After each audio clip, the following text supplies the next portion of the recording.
Next question है, इस question में भी कहते हैं कि संलग्न चित्र में प्रदर्शित परिपथ में C1 equal to 1 microfarad, C2 equal to 2 microfarad, C3 equal to 3, C4 equal to 4 microfarad है। प्रत्येक संधारित्र पर आवेशित ज्ञात कीजिए। दो खंड बना दिए। पहले कहते हैं जब केवल कुंजी केवल दबी है तथा जब केवल कुंजी केवल K1 व K2 दोनों दबी है। तो अलग अलग कंडीशन में पूछा है इन्होंने हमसे। चित्र बना लेंगे। सबसे पहले तो कुंजी का मतलब है बटन। जैसे आप पंखा चलाते हो तो पंखा चलाने के लिए बोर्ड में से जो बोर्ड आपका लग रहा है, मेन बोर्ड जो है बिजली का सर्किट है, उसमें कुछ स्विच दबाते हो, स्विच बटन। उन स्विच को यहाँ पर फिजिक्स की भाषा में कुंजी कहते हैं। कुंजी यानी बटन। कुंजी केवल खुली है। खुली है का मतलब है वो काम कर रही है, उसमें परिपथ में धारा प्रवाहित हो रही है।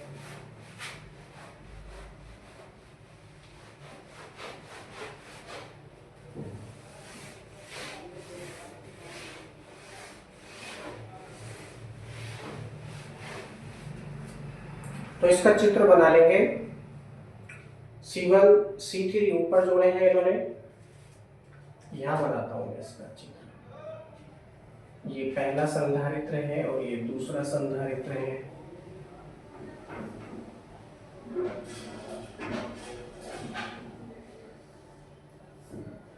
ये तीसरा संधारित्र है और ये चौथा संधारित्र है। इस तरह से, ठीक है। C1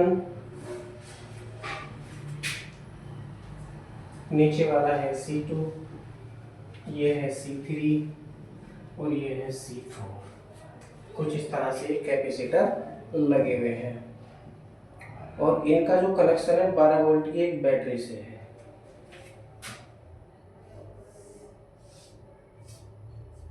अब यहाँ पर बैटरी आई है। बैटरी में एक सिरा छोटा बनाया जाता है, दूसरा बड़ा। ये प्रश्न में दे दी है बैटरी इन्होंने, तो अब हम थोड़ा इसको समझ लेंगे कि ये कैसे काम करती है।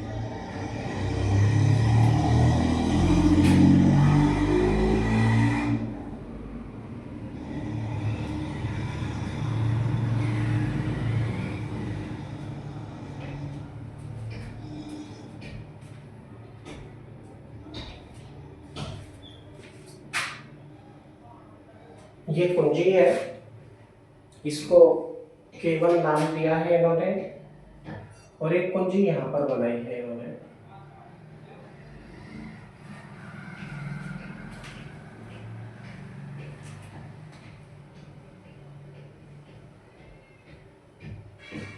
है ना, कुछ इस तरह से। ये भी कुंजी है और ऊपर वाली कुंजी को K2 नाम दिया है। K2 ठीक है। कुछ इस तरह से ये परिपथ बना हुआ है। C1 C2 C3 सबकी वैल्यू अलग अलग है। 1 2 3 4 माइक्रोफैरड इनकी वैल्यू दे रखी है। बैटरी दे रखी है 12 वोल्ट।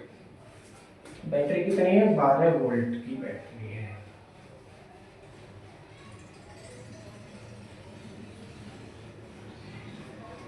ये 12 वोल्ट की बैटरी है। बिंदु नाम दे रखे हैं इन्होंने, नाम नहीं दे रखे हैं। चलिए कोई बात नहीं है, लेकिन सबकी धारिता अलग अलग है। धारिता अलग अलग होने के कारण इनको इनके ही नाम से हम पहचानेंगे। C1 C2 C3 C4। पहली कंडीशन में वो क्या कहते हैं? पहली कंडीशन में वो कहते हैं कि जब केवल कुंजी केवल दबी है, जब केवल कुंजी केवल दबी है। लिखेंगे पहला खंड।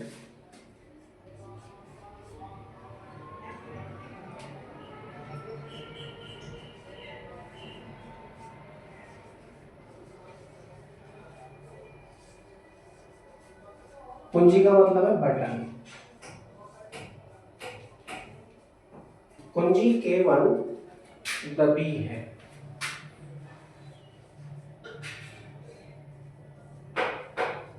तथा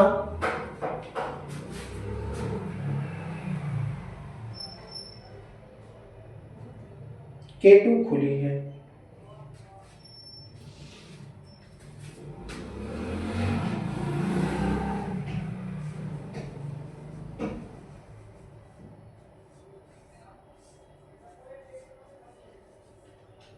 तो इस कंडीशन में परिपथ देख लेंगे किस प्रकार व्यवहार करेगा। परिपथ में अब देखिए केवल दबी है, केवल जो कुंजी केवल है वो दबी है, अर्थात इसका मतलब ये हुआ कि इसको दबा देंगे तो करंट फ्लो होना शुरू हो जाएगा।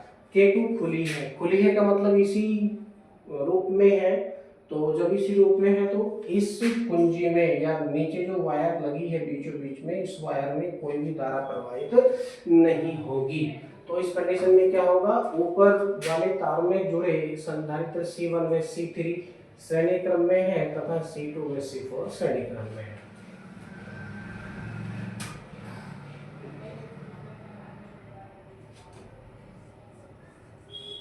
तब संधारित्र C1 व C3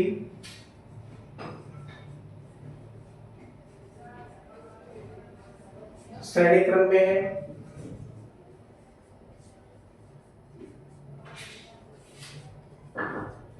तथा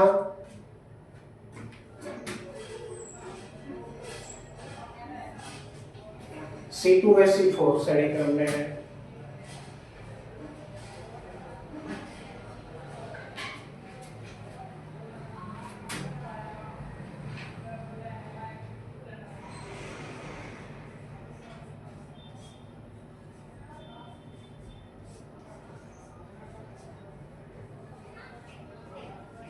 वह एक और लाइन लिखेंगे यहाँ पर, इनका तुल्य संधारित्र समांतर क्रम में हो जाएगा।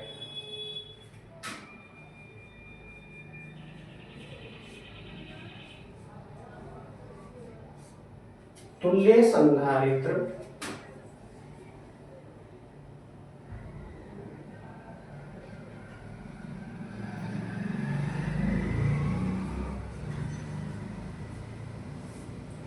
तुल्य संधारित्र समांतर क्रम में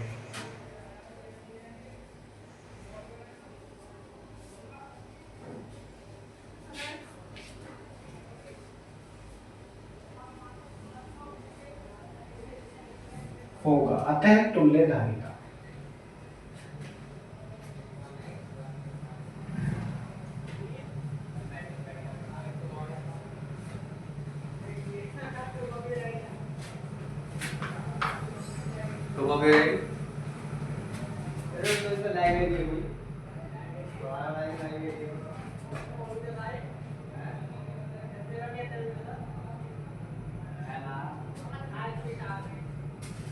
तुल्य धारिता।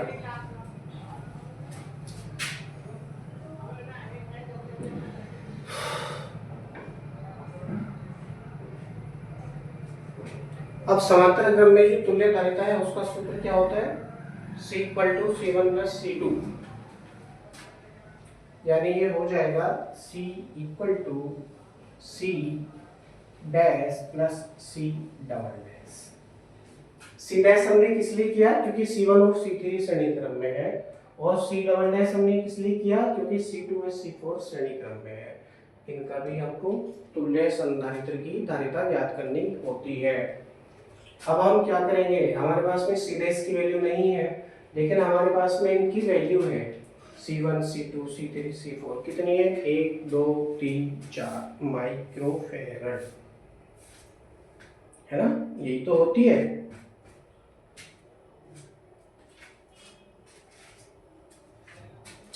तो क्या कर लेंगे, ये हो जाएगा C = अब देखिए इसके स्थान पर 1/C का प्रयोग आप करते थे, है ना, 1/C का प्रयोग करते थे, तो इसको मैं लिख सकता हूं 1/C1 प्लस 1/C3, ये तो आ गया C डैश के स्थान पर, प्लस ऐसे यहाँ पर C डबल डैश के स्थान पर 1/C2 प्लस 1/C4, 1/C4। अब एक चीज हो रही है यहाँ पर, ये जो है 1 के अपोन में है, ये जो हम धारिताएं लिखते हैं ये 1 के अपोन में है, C dash plus C double dash.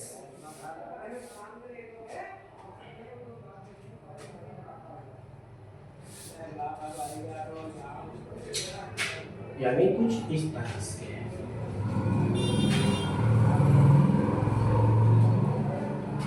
अब सही है। अब हम इसको हल करेंगे तो हो जाएगा C equal to C1 C3 LCM आ गया, ऊपर है C1 प्लस C3, नीचे है 1, ऊपर है 1 प्लस, ऐसे यहाँ पर ये क्या हो जाएगा C2 C4 हो जाएगा, C2 प्लस C4, ऊपर क्या है 1।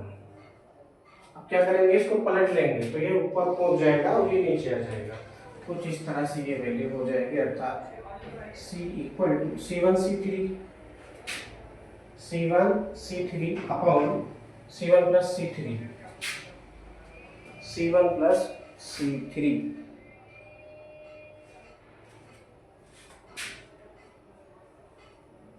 प्लस ऐसे यहाँ पर C2 C4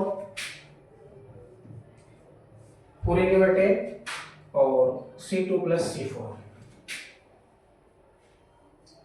वैल्यू रखेंगे।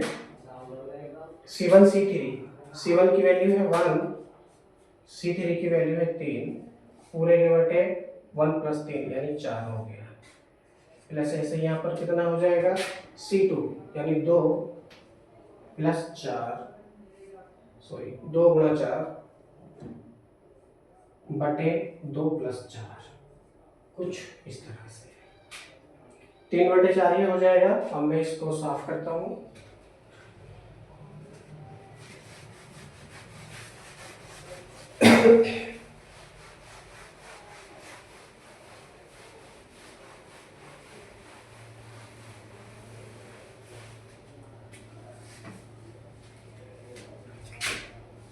ये होगा C इक्वल टू 3 बटे 4 प्लस 2 चौक 8 बटे और 4 तो 6, कुछ इस तरह से ये वैल्यू हो जाएगी। 3 बटे 4 प्लस 8 बटे 6।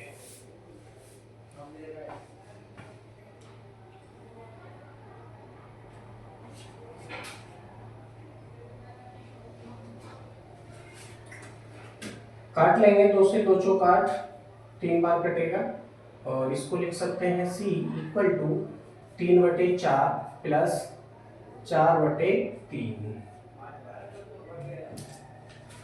एलसीएम लेके इसको हल करेंगे तो ये हो जाएगा C इक्वल टू 4 या 12 यानी 3, देखिए 4 से 3 बार कटेगा, 3 क्या 9 प्लस और 4 चौक 16,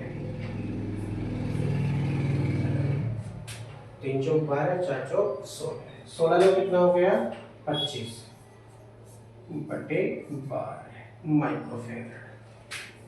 यानी इस समय इनकी जो तुल्य धारिता है वो 25 बटे 12 माइक्रोफेरेड है। संचित कुल आवेश ज्ञात कर लेंगे।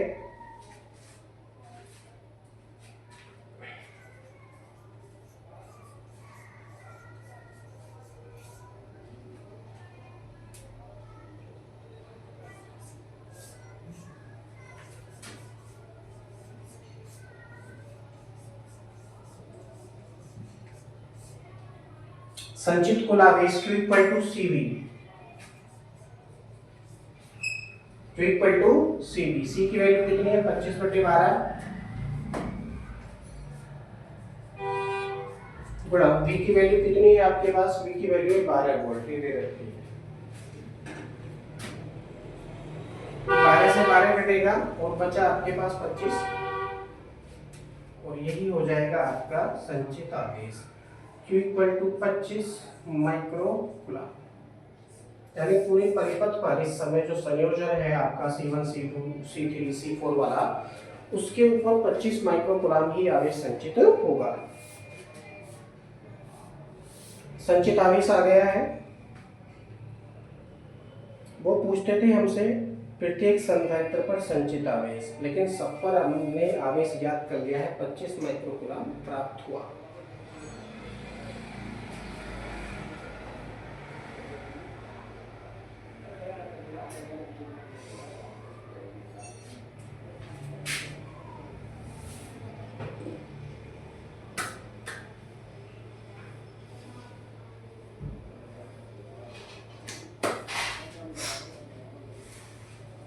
ठीक है, आई होप आपको समझ में आया होगा।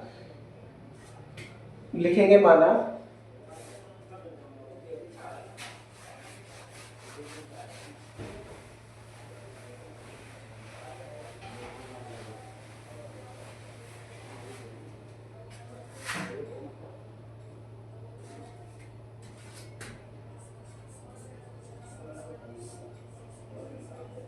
संधारित्रों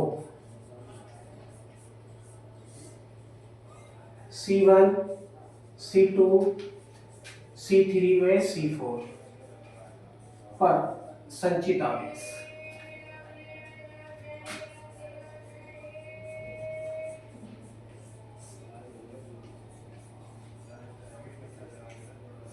संचित आवेश कितने हैं?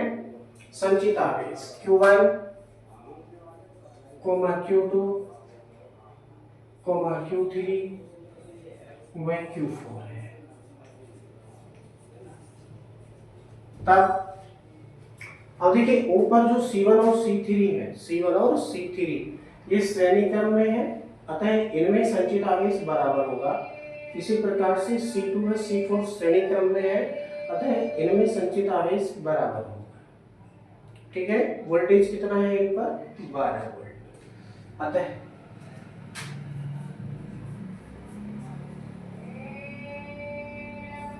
C1 व C3 पर संचित आवेश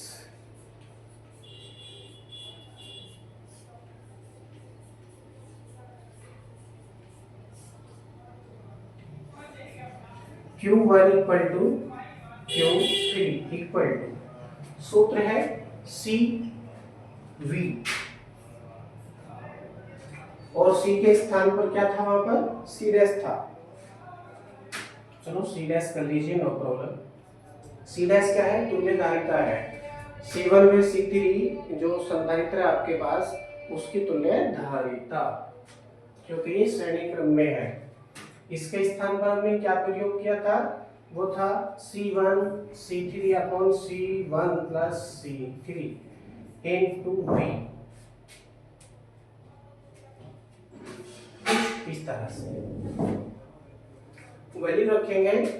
C1 की वैल्यू 1, 3 की वैल्यू 3 अपॉन में 1 प्लस 3 इनटू V की वैल्यू है आपके पास 12 वोल्ट। 12 वोल्ट। अब देखिए क्या हो सकता है यहाँ, एक और 3 कितना हो गया? 4 हो गया। 4 से इस 12 को काट सकते हैं, 4 तिया 12, 3 बार कटेगा। 1 तिया 3 गुणा हो रही, 3 तिया 9, कितना हो गया? 9 माइक्रोकूलम। यानी ऊपर के जो दोनों संधारित्र है Q1 इक्वल टू Q3, ऊपर के दोनों संधारित्र, उन पर संचित आवेश कितने हो जाएंगे? Q1 equal to Q3 equal to 9 microcoulomb है। ठीक है, क्यों है? क्योंकि ये श्रेणी क्रम में जुड़े हैं। ठीक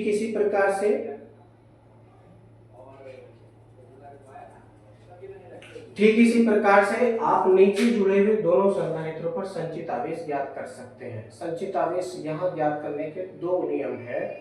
एक तो आपने यहाँ पर संयुक्त आवेश ज्ञात कर लिया, यानी पूरे पर संचित आवेश कितना है वो ज्ञात कर लिया। ऊपर के दोनों संधारित्रों पर संचित आवेश 9 माइक्रोकूलम हो रहा है ना? तो 25 में से अगर हम 9 घटा देंगे तो जो आवेश बचेगा वो C2 व C4 पर संचित हो जाएगा। ठीक है, इसका सीधा सा मतलब ये हो जाता है। चाहे तो आप इस विधि का प्रयोग करते हुए संचित आवेश ज्ञात कर सकते हैं, और यदि आपको ये विधि समझ में नहीं आ रही है, आप चाहते हैं दूसरी विधि से ज्ञात करना, तो आप दूसरी विधि का प्रयोग करके जो ये चल रहा है इसी प्रकार से कर सकते हैं।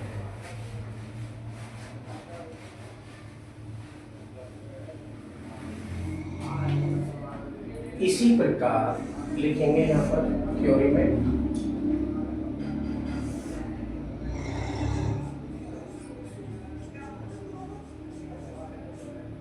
इसी प्रकार C2 व C3, C2 व C4 पर संचित आवेश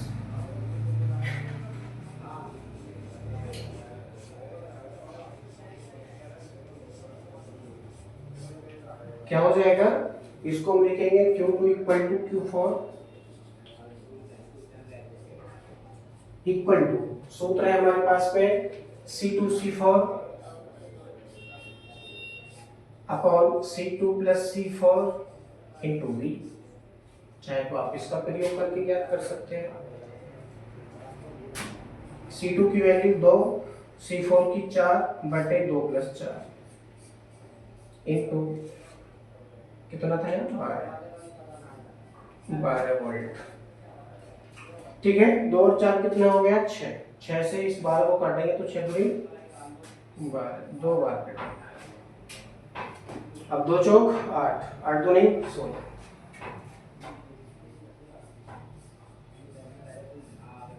16 माइक्रोकूलम। ये किसकी है, Q2 इक्वल टू Q। यानी नीचे के जो दोनों संधारित्र हैं उन पर संचित आवेश इस समय कितना है, Q2 equal to Q4 equal to 16 microcoulomb है, 16 माइक्रोकूलम।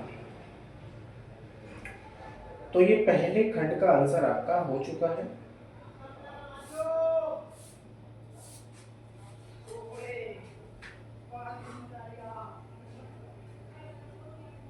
ठीक है जी, ये आपका हो चुका है। अब सेकंड खंड है, इसमें वो कहते हैं कि जब K1 व K2 दोनों दबी हो, यानी K1 और K2 दोनों ऑन हो, ऑन का मतलब है दोनों में विद्युत धारा प्रवाहित हो रही है।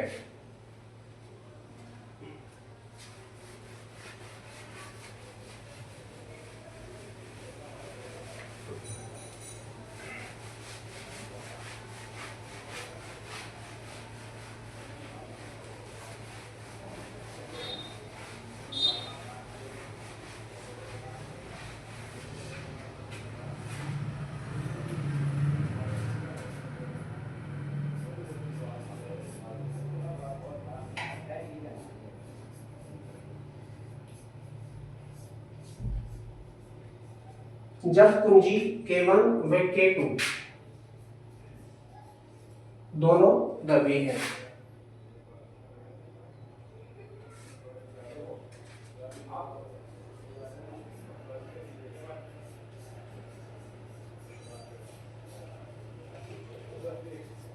हमने क्या किया था, पहले K1 को दबाया था और K2 को ऐसे छोड़ा था खुला। ठीक है, तो उस समय क्या हुआ था, इस K2 में कोई धारा नहीं थी लेकिन K1 में थी। अब क्या है, K1 भी दबा रखा है उन्होंने, K2 भी दबा रखा है। इस बटन को और दबा दीजिए, इसको आप दबा दोगे तो इसको आप जोड़ सकते हैं यहाँ। तो ये परिपथ बनकर तैयार हो जाएगा। इस कंडीशन में C1 व C2 कौन से क्रम में आ जाएंगे, समांतर क्रम में आ जाएंगे, व C3 व C4 ये भी समांतर क्रम में आ जाएंगे।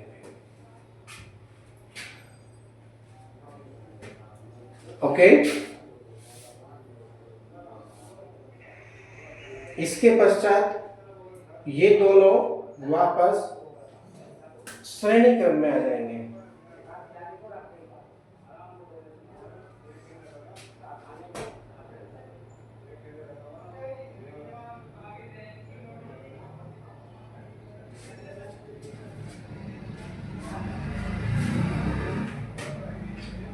तब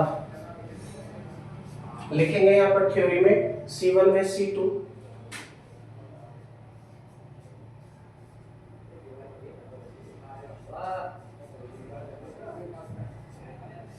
समांतर क्रम में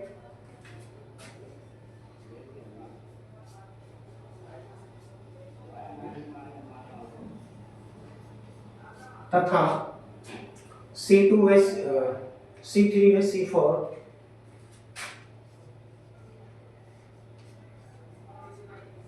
भी समांतर क्रम में होंगे।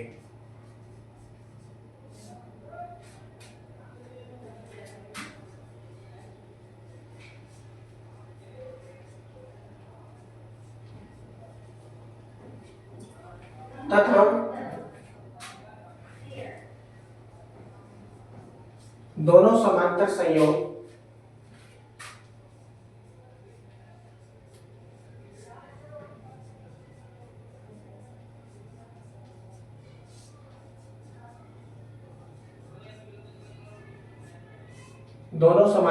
संयोग श्रेणीबद्ध होंगे।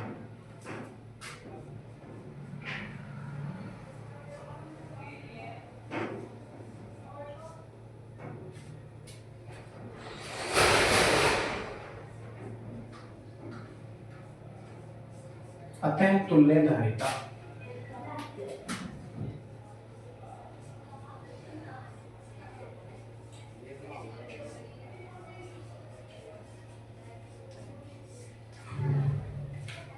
तुल्य धारिता क्या सूत्र है? श्रेणी क्रम का 1/c equal to 1/c1 plus 1/c2, है ना? ये तो होता है श्रेणी क्रम का।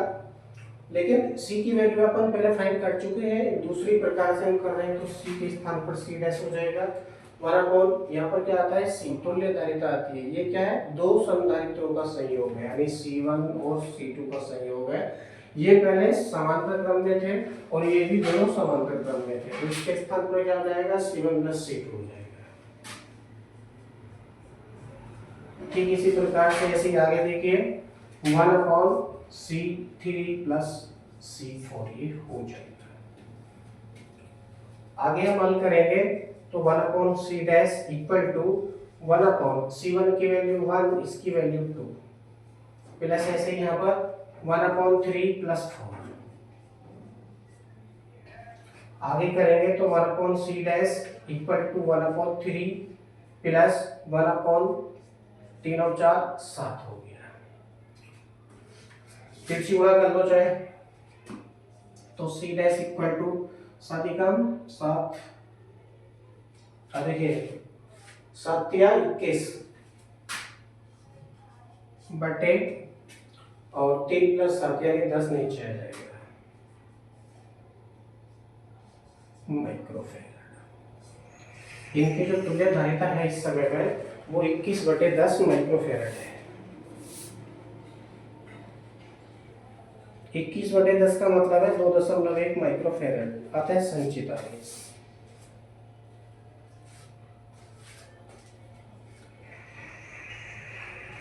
संपूर्ण समायोजन या संपूर्ण परिपथ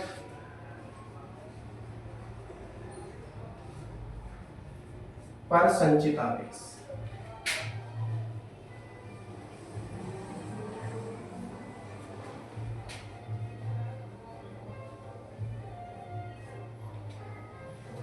हो जाएगा q dash equal to c dash v। c dash की वैल्यू है 21/10 गुणा v की वैल्यू है 12 वोल्ट, क्योंकि यहाँ पर कितना था? 12 वोल्ट था। ठीक है, 2 से काटेंगे, 2 पंजे 10, 2 से काटेंगे 6 बार कटेगा। 21 का और 6 का गुणा करेंगे 126, यानी q डैश इक्वल टू 126 बटे 5।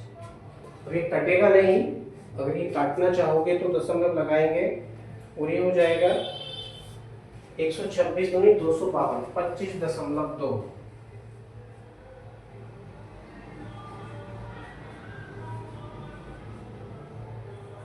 25.2 माइक्रोकुलाम, क्योंकि वैल्यू माइक्रो में दे रखी है, हमने इसको परिवर्तित नहीं किया। 25.2 माइक्रोकुलाम का आवेश संचित होगा इस समय पूरे परिपथ पर। ठीक है,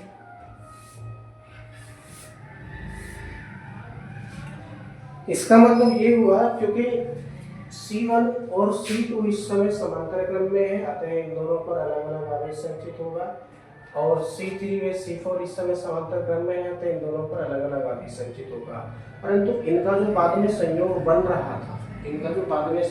रहा था, जिनकी हमने तुल्य संधारित्रों की तुल्य धारिता ज्ञात की थी, उन पर आवेश की मात्रा बराबर होगी, क्योंकि उनका श्रेणी संयोग उस समय बन रहा था। तो ये जो Q डैश है, मैं इसको इस तरह से लिख सकता हूँ Q1 प्लस Q2 करके भी मैं इसको लिख सकता हूँ। लेकिन उससे पहले हमको जगह बनानी होगी, और जगह बनाने से पहले भी मैं देखना चाहूँगा कि कैमरा कैसा है, सही दिख रहा है? Very good.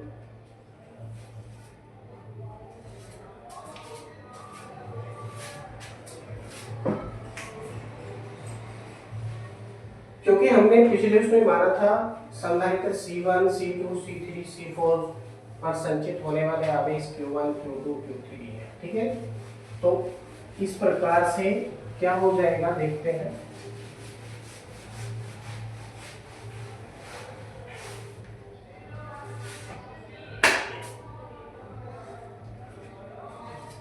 आता है Q1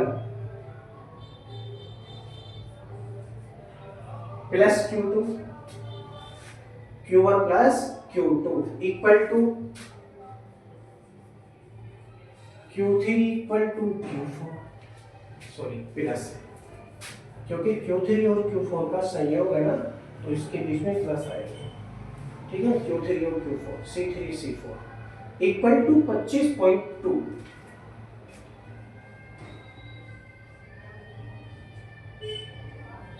माइक्रो कूलम। इसका सीधा सा मतलब ये हो जाता है।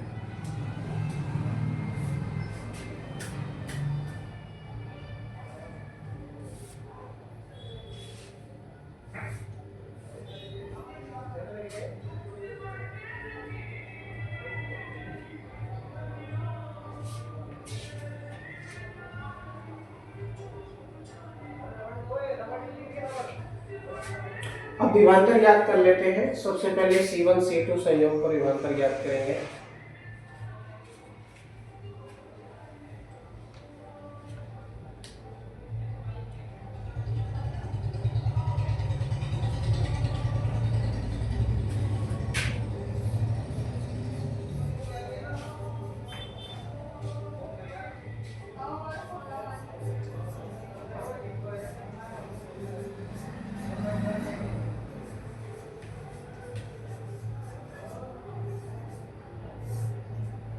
C1 C2 संयोग पर विभवांतर, क्या सूत्र है?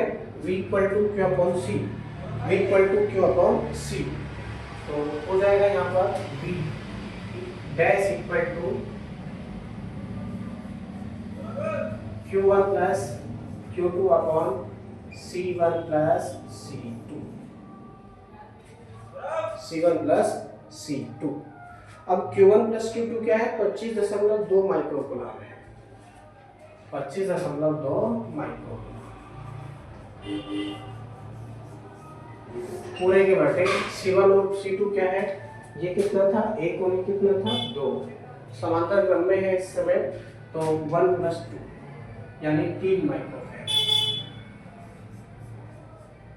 माइक्रो से माइक्रो काटिए और ठीक से इसको काटोगे तो 84 या 252 होते हैं, 8.4 बार घटेगा। V dash equal to 8.4। अब ये हो गया कूलम प्रति फैराड। कूलम प्रति फैराड को वोल्ट कहते हैं।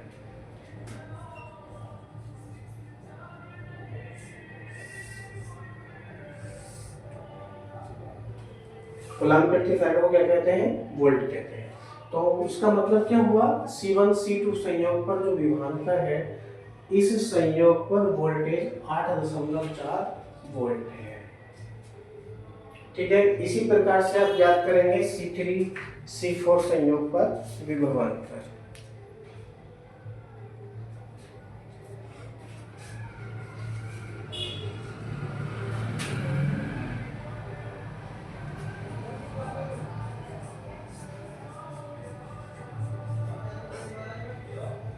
इसी प्रकार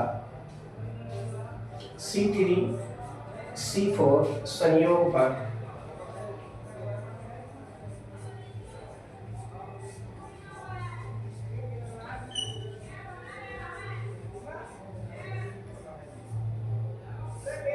विभवांतर।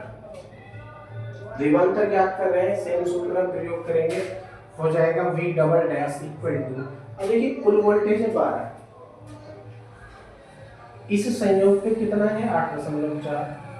तो अगर हम 12 में से 8.4 घटा देंगे तो इस पे वोल्टेज आ जाएगा। इसका सीधा मतलब ये भी तो हो सकता है, चाहे तो आप इस तरह से निकाल सकते हैं, चाहे तो आप इस तरह से निकाल सकते हैं, जैसा ये हो रहा है। कैसा हो रहा है? Q3 प्लस Q4 बटे C3 प्लस C4। इसका प्रयोग करके भी आप वोल्टेज फाइंड कर सकते हैं। ठीक है, दोनों ही बिल्कुल बराबर आएंगे। करेंगे Q3 प्लस Q4 की वैल्यू कितनी है 25.2 माइक्रोकुलाम पूरे के बटे C3 प्लस C4 C3 यानी 3 प्लस 4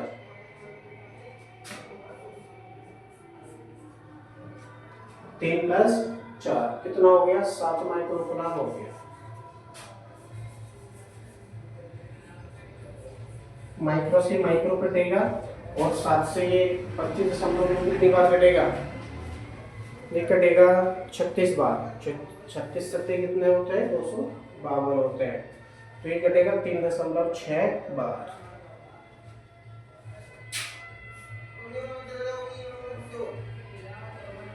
यानी V डबल डैश कितना हो गया 3.6 वोल्ट हो गया।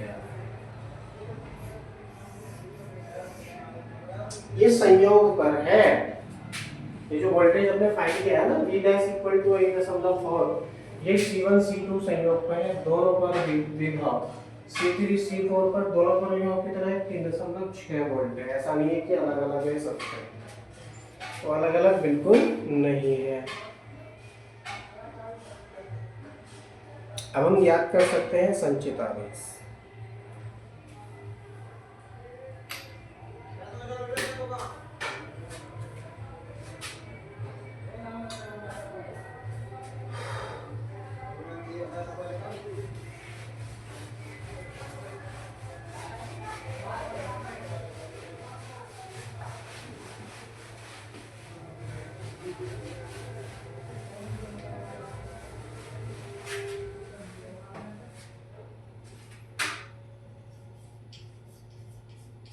अतः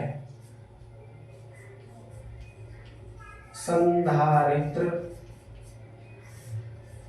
C1 पर संचित आवेश, संचित आवेश ही तो पूछा था हमसे, और हमने क्या माना था इन आवेशों को Q1 Q2 Q3 Q4 अलग अलग है ना, 1 के लिए 1, 2 के लिए 2, 3 के लिए 3, 4 के लिए 4। सूत्र है हमारे पास Q1 equal to C1 V dash,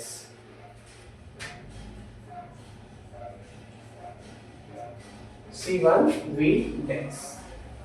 value रखेंगे, C1 की वैल्यू आपके पास में है 1 माइक्रोफैरड इनटू V डैश की वैल्यू आपने निकाली थी, कितनी आई थी पहले 8.4 वोल्ट।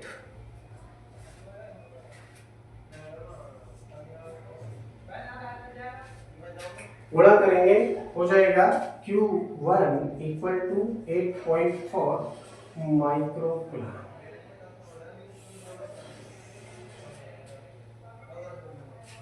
इसी प्रकार C2 पर सूत्र है Q2 equal to C2 into V double dash, sorry ये भी क्या आएगा V डैश ही आएगा, क्योंकि इन दोनों का विभव बराबर है। वैल्यू रखेंगे, इसकी वैल्यू कितनी है C2 की वैल्यू है 2 गुना, और V डैश की वैल्यू कितनी है आपके पास में 8.4। 8.4 और 2 का गुणा करेंगे तो हो जाएगा 16.8।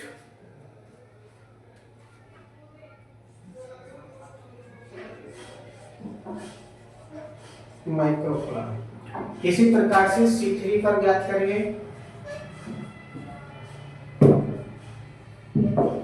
Q3 equal to C3 into V double dash, Q3 equal to C3 into V double dash.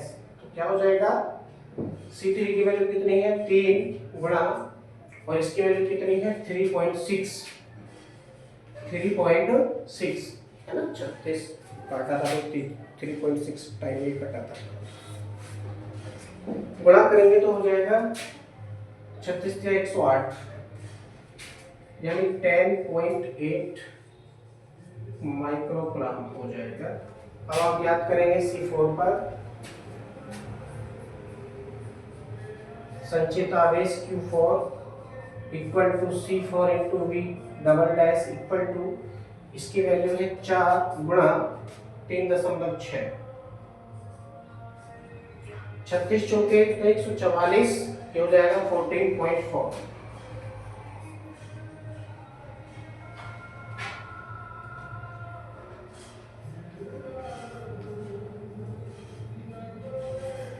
Microcoulomb. ठीक है जी, अलग अलग हमने सब पर आवेश ज्ञात कर लिया। Q2 पर इतना है, Q3 पर इतना है और Q4 पर इतना है। ये चारों ही आपके आंसर है, Q1, Q2, Q3 और Q4। ठीक है, यहाँ पर आने के पश्चात प्रश्न आपका कंप्लीट हो जाता है। इसके बाद हम एक और प्रश्न लेंगे यहाँ पर।